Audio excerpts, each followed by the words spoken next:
बागाकडे गेला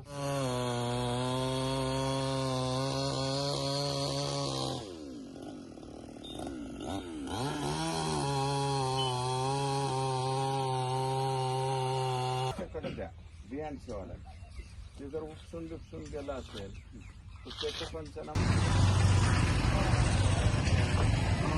तेंडगे वस्ती तहत पिंपरी आष्टी या ठिकाणी मी स्वतः पाहणी केलेली आहे. लिंबू, त्याच्यानंतर आंबा, त्याच्यानंतर उन्हाळी मका, त्याच्यानंतर कांदा आणि आंब्याच्या झाडाचं प्रचंड मोठ्या प्रमाणावरती या ठिकाणी नुकसान झालेलं आहे.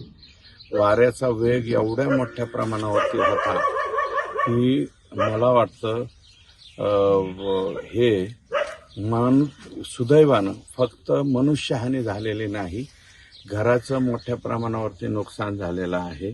शेतीच्या गुरांच्या जनावरांच्या गोठ्याचं सुद्धा मोठ्या प्रमाणावरती नुकसान झालंय.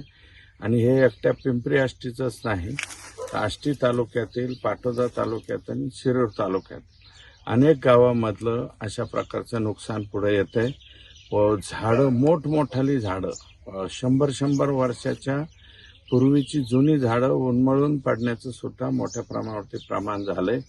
मोठ्या प्रमाणावरती महावितरणचं नुकसान या ठिकाणी झालंय आणि ते दुरुस्त करण्याचे संबंधितांना आदेश दिले. फक्त सर्व शेतकऱ्यांना माझी विनंती आहे की ज्याचं जे नुकसान झालंय, पोल्ट्री शेडचं सुद्धा मोठ्या प्रमाणावरती नुकसान झालंय, ज्याचं नुकसान झालंय त्यांनी तात्काळ तालुका प्रशासनाशी संपर्क केला पाहिजे.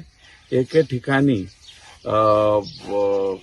लांडग्यानं 6 शेळ्या खाल्ल्याचं सुद्धा या ठिकाणी कानावर आलंय, पिंपळसुटी सारख्या छोट्या गावामध्ये. तर त्याची सुद्धा सगळ्यांची नुकसान भरपाई मिळेल.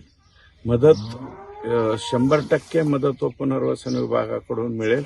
फक्त आपलं जे नुकसान झालेलं आहे ते ग्रुपवरती टाकावं किंवा त्याचा जो आहे तो अँगल फोटो का काय म्हणतात तो फोटो काढून निश्चितपणे आमचा कृषी सहाय्यक, तलाठी, त्याच्यानंतर ग्रामसेवक आणि BNCचे अधिकारी, कारण याच्यामध्ये घराच्या पडझडीचं, त्याच्यानंतर कांद्याच्या शेडचं आणि गोठ्याचं मोठ्या प्रमाणावरती नुकसान झालेलं आहे.